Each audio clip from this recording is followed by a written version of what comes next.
Outsider होने के बाद भी अनीत का बहुत प्रॉमिसिंग फ्यूचर लग रहा था सैयारा के बाद, बट अब लोग इस बात पर क्वेश्चन कर रहे हैं कि वो सच में आउटसाइडर हैं भी या नहीं। इतनी इजीली उन्हें नेपो डोमिनेटिंग इंडस्ट्री में काम कैसे मिल गया? और ये चीज़ हुई क्योंकि उनकी सिस्टर रीत ने काफ़ी कंट्रोवर्शियल चीज़ें बोली हैं about Kashmiri Hindus, Kerala files, Dhurandhar, Priyanka Chopra. And Aneet ने भी हसन पिकर को फॉलो कर रखा है इंस्टाग्राम पर, जिसने ऑपरेशन सिंदूर के वक्त बोला था कि इंडिया एक टेरर स्टेट है। एंड हानिया आमिर को भी फॉलो करके रखा है। एंड उनके डैड के भी कुछ स्क्रीनशॉट वायरल हो रहे हैं जहां वो एक्स पर कुछ कंट्रोवर्शियल चीज़ें रिपोस्ट कर रहे हैं। तो कुछ लोगों का आर्ग्यूमेंट ये है कि क्या उन्हें इसलिए इतनी इजीली बॉलीवुड में काम मिल गया क्योंकि उनके व्यूज़ बॉलीवुड के ज़्यादातर लोगों से मिलते हैं। अब देखो, अनीत की सिस्टर के ओपिनियन की वजह से उनको हिट नहीं मिलनी चाहिए, बिकॉज हर इंसान का अपना ओपिनियन होता है। वी डोंट नो कि अनीत इन चीज़ों पर ध्यान देती हैं कि नहीं, वो क्या सोचती हैं इन चीज़ों के बारे में, और उनका और उनकी सिस्टर का ओपिनियन मैच करता भी है कि नहीं। बट एक बार कोई नेगेटिविटी फैल जाती है तो लोग उसे जल्दी नहीं भूलते, इसीलिए सेलिब्रिटीज न्यूट्रल रहने की कोशिश करते हैं, क्योंकि सिर्फ एक शब्द या एक्शन लगता है आपकी इमेज खराब करने के लिए अगर आप सेलिब्रिटी हो तो।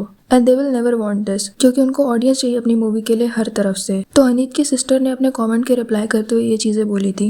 एंड आउटरीच के बाद उन्होंने अपना अकाउंट प्राइवेट कर लिया। She said about Priyanka Chopra कि उन्हें इंटरनेशनल प्लेटफॉर्म मिला था to talk about plastic next to someone taking a stand and she can't even clap. अगर मेरी सिस्टर को ऐसी अपॉर्चुनिटी मिलेगी तो आई विल मेक श्योर कि वो बोले इस वक्त पर। She said about Priyanka that she chooses to stand there like a dodo bird, I will be the first one to call it out. पता नहीं क्यों लोग अचानक प्रियंका के पीछे पड़ गए हैं, जबकि उन्होंने अपनी स्टोरीज में बोल रखा है गाजा के बारे में, और अगर वहाँ पर स्टेज पर नहीं बोला तो डिनाई भी तो नहीं किया कि नहीं ऐसा भी कुछ सीरियस नहीं हुआ है, जैसे आप बोल रहे हो कश्मीर के बारे में। हर वक्त ओपिनियन देना जरूरी तो नहीं होता। ध्रुव राठी ने भी इस चीज़ पर वीडियो बनाया था। इन लोगों से खुद के देश के बारे में कभी बोला नहीं जाता एंड सेलेब्स के पीछे पड़े रहते हैं। कश्मीर फाइल्स के बारे में शी सेड किसी को रिप्लाई देते हुए, you seem to have a superior grasp of ground reality because you are a Kashmiri Pandit. I never said the problem didn't exist, but these films clearly push a certain narrative and division is apparently optional.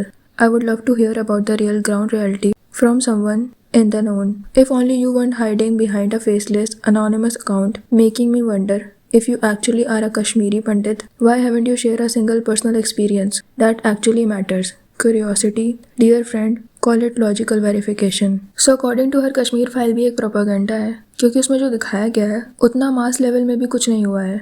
यही problem होती है वो लोगों की, जिससे दूसरों की problem तो समझ में आती है।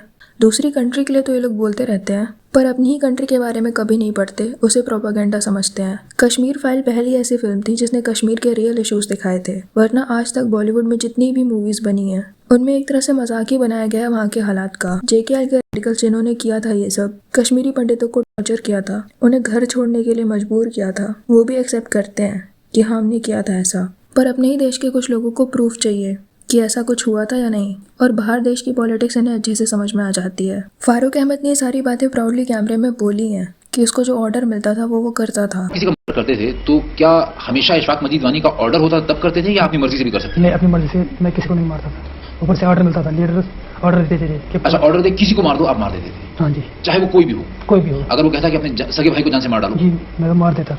अगर वो कहता अपनी माँ को जान से मार डालो? मैं तो मार देता। इस आदमी को पहले आपने जान से मारा, वो कौन था? पहला मर्डर मैंने सतीश को मारा। सतीश कौन? सतीश कुमार टिक्कू। कौन था ये?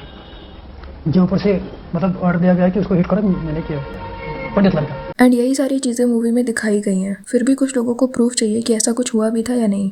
गिरजा टिको जो कि अपनी फैमिली के साथ शिफ्ट हो गई थी जम्मू में, कश्मीर की हालत देखते हुए उन्हें वापस बुलाया गया था क्योंकि वो एक स्कूल टीचर थी, तो कुछ फॉर्मेलिटीज पूरी करनी थी। एंड वहीं उन्हें ब्रूटली रेप किया गया एंड मशीन से मार डाला गया। एंड यही चीज़ें स्टोरी के साथ जोड़कर दिखाई गई है मूवी में। BK गंज जो कि चावल के ड्रम में छुप गए थे, उनके अपने नेबर्स ने इशारा करके बताया था कि वो वहाँ पर छुपे हुए हैं, एंड एक्सट्रीमिस्ट ने उन्हें मल्टीपल टाइम्स वहाँ पर गोली मार दी थी, एंड फिर वही चावल उनकी वाइफ को जबरदस्ती खिलाया गया था। दिस इज रियल स्टोरी जो कि दिखाई गई है मूवी में। एंड जो स्लोगन्स दिखाए गए हैं कन्वर्ट, लीव और डाई, वो भी रियल थे। एंड आज भी वो कश्मीरी पंडित नहीं जा सकते अपने घर। ये सारी चीज़ें आपको बड़ी इजीली मिल जाएंगी सर्च करने पर, इनफैक्ट और भी ज़्यादा मिल जाएंगी। उन कश्मीरी हिंदुओं के इंटरव्यूज मिल जाएंगे जिन्होंने ये सब कुछ झेला है। फिर भी कुछ लोग इतने ज़्यादा इग्नोरेंट बने रहते हैं जैसे उन्हें कुछ पता ही नहीं है। इन्होंने अपना एक पर्सपेक्टिव बना लिया है, अब उससे जो मैच करेगा वही ये लोग मानेंगे, बाकी कुछ नहीं। एंड यू कांट से कि अगर रीत ने ये बोल दिया कि कश्मीर में इतना सीरियस भी कुछ नहीं हुआ था तो वी कैन इग्नोर इट, क्योंकि उनका ओपिनियन है। बिकॉज ये कोई ओपिनियन नहीं हो सकता कि आप इतनी बड़ी हैवानियत को छुटला ही दो कि ऐसा कुछ हुआ ही नहीं। आई एम नॉट सेइंग कि अनीत को इसके लिए ट्रोल किया जाना चाहिए, we don't know her opinion, but जिसने कहा है उसे माफ़ी मांगनी चाहिए because this is really disrespectful towards a whole community जिन्होंने 30 साल से भी ज़्यादा से अपना घर नहीं देखा। एंड ये ओपिनियन ऐसे ही नहीं फॉर्म होता, this is clear hatred because Kashmir file के अलावा भी जितनी भी मूवीज़ बनी हैं कश्मीर के बारे में उन पर तो ये लोग कभी नहीं बोलते। हैदर में इंडियन आर्मी को बुरा दिखाया गया था तो वो तो कभी इनके लिए गलत नहीं हुआ। मार्टन टेम्पल को शैतान की गुफा बताया गया था। कश्मीरी पंडित्स की ट्रेजेडी को बिल्कुल इग्नोर कर दिया गया था, बट वो प्रोपेगेंडा नहीं था। विधु विनोद चोपड़ा की शिकारा जिसमें बस ऐसे ही कश्मीरी पंडित अपना घर छोड़कर चले जाते हैं इतने फ्रेंडली नेबर्स होने के बाद भी, पर टारगेट सिर्फ एक ही फिल्म को करना है जिसमें रियलिटी दिखा दी गई और लोग इन्फ्लुएंस भी हो जाते हैं क्योंकि बॉलीवुड ने हमेशा से यही चीज़ें सिखाई हैं। अमिताभ बच्चन अपनी एक मूवी में बता रहे होते हैं कि कैसे कश्मीर मुगलों की देन है। जितने भी हिल स्टेशन हैं सब के सब अंग्रेजों ने डिस्कवर किए थे। एक कश्मीरी है जिसे मुगलों ने डिस्कवर किया था। अच्छा, हाँ याद रखना। हाँ। मुगलों का तो जवाब ही नहीं। उनका म्यूजिक देखिए, पेंटिंग देखिए, आर्किटेक्ट। कश्मीर फाइल में ये दिखा दिया गया कि कश्मीर का नाम ही कश्यप ऋषि पर पड़ा है तो वो प्रोपेगेंडा हो गया। देन रीत ने धुरंधर को भी प्रोपेगेंडा बोला है। प्रोपेगेंडा तब होता है जब आप बोल रहे हो कि ये रियल इंसिडेंट्स हैं बट आप उसके अपोजिट दिखा रहे हो, या कोई बहुत ही सेंसिटिव टॉपिक लो और उसको अनफेयरली दिखाओ, कहानी ही पलट दो, लोगों के सेंटिमेंट्स हर्ट करो, उसको बोलते हैं प्रोपेगेंडा। धुरंधर इंस्पायर्ड है रियल इवेंट से बट फिक्शन है एंड उसमें आतंकवादियों को बुरा दिखा दिया गया है तो उसमें कुछ लोगों को इतना बुरा क्यों लग रहा है? वाई यू वांट कि बॉलीवुड में सिर्फ ऐसे लोग रहे जो पाकिस्तान को प्रेज करते हैं। शी ऑल्सो सेड कि गुजरात में 2002 में जेनोसाइड हुआ था against Muslim, completely ignoring the fact कि कैसे पूरे कंपार्टमेंट जला दिए गए थे।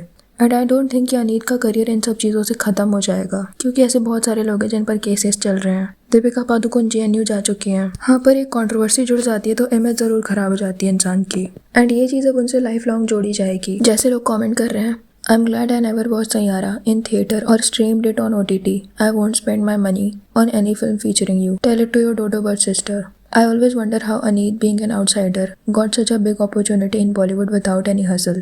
But now I know why. Teach your sister something, otherwise your career will be over soon. You depend on us. This kind of hate isn't justified, but you are not innocent either too. Give a statement on Twitter or hate will rise more. बाकी आपकी मर्जी. Glad I didn't watch Sayyara, not even once, not even streamed it, not even songs or clips. The moment I saw the poster on a hoarding, I could already tell it would be a usual trope. A toxic guy, a simple yet average girl, and of course a bit of inspiration lifted from a K-drama. A moment to remember. And honestly, I'm still glad I skipped it. One less viewer like me isn't going to make any difference to our audience anyway. Reet Padda praised Priyanka Chopra about using her stage, called her coward, but did even and took 1% of the internet hate, trains to be the funniest irony. उनकी sister ने अपना account private कर लिया और अपनी DP भी हटा ली है। लोग ऐसी चीज़ें बोलते ही क्यों हैं जब उन्हें पता है कि उनका ओपिनियन ऐसा है कि वो खुद ही अपने बात पर नहीं टिके रह पाएंगे, क्रिटिसिज्म नहीं ले पाएंगे लोगों का। क्या आपको क्या लगता है इस बारे में? कमेंट सेक्शन में ज़रूर बताना। वीडियो पसंद आए हो तो लाइक कर देना और ऐसी और वीडियोस के लिए विचार को सब्सक्राइब कर देना।